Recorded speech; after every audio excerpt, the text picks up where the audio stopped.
हेडलाईन्सचे प्रायोजक आहे NBC bearings, लांब पळण्यासाठी।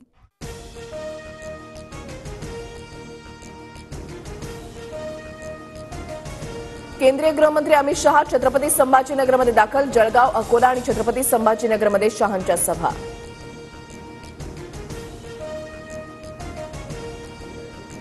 अमित शहा आज मुंबईत जागा वाटपासंदर्भात महायुतीच्या प्रमुख नेत्यांसोबत बैठक। बैठकीमध्ये जागा वाटपावर तोडगा निघण्याची शक्यता।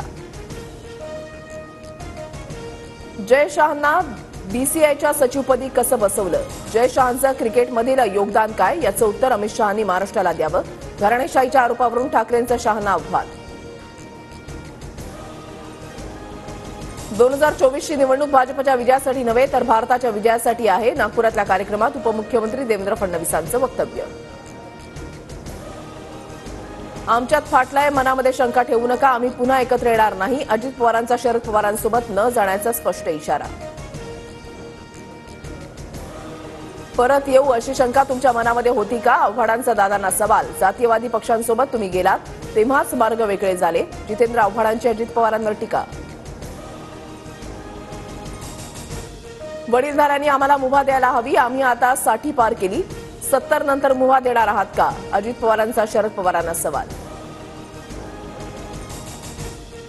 संविधान वाचवण्यासाठी एकत्र संदेश देऊ, आव्हाडांचं आंबेडकरांना पत्र। तर संविधान वाचवण्यासाठी तुमचा पक्ष पुढे येईल का याबाबत आम्हाला शंका।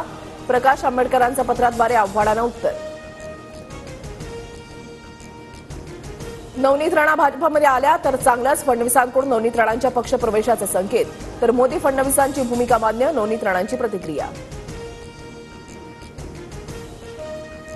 दाढी खाजवायला पैसे देऊन माणसं ठेवली असतील, उद्धव ठाकरेंची मुख्यमंत्री शिंदेंवर टीका। तर मला, शिंदेंना, मोदींना दाढी, त्यामुळे आमच्या नादी लागू नका, गुलाबराव पाटलांचा ठाकरेंना इशारा। उद्धव ठाकरेंकडून मावळ लोकसभेच्या उमेदवाराची घोषणा। संजोग वाघेरे ठाकरे गटाचे उमेदवार असणार। मावळमध्ये संजोग वाघेरे विरुद्ध शिंदे गट असा सामना होण्याची शक्यता। मराठा आरक्षणाविरोधात हायकोर्टामध्ये जनहित याचिका, लवकरच सुनावणी अपेक्षित। निवडणुका डोळ्यासमोर ठेवून आरक्षण दिल्याचा याचिकाकर्ते भाऊसाहेब पवार यांचा आरोप।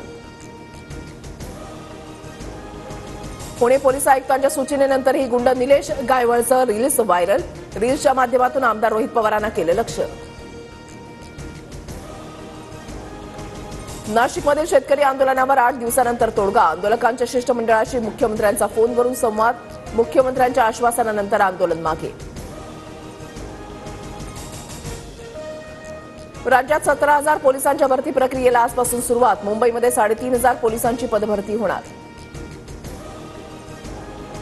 निवडणूक आयोगाला इलेक्ट्रॉल बॉन्डची माहिती देण्यासाठी 30 जूनपर्यंत मुदतवाढ द्या। स्टेट बँक ऑफ इंडियाचा सुप्रीम कोर्टामध्ये अर्ज।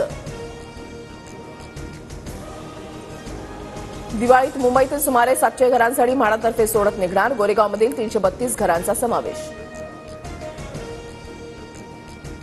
हेडलाईन्सचे प्रायोजक आहे एनबीसी बेरिंग्स, लांब पळण्यासाठी।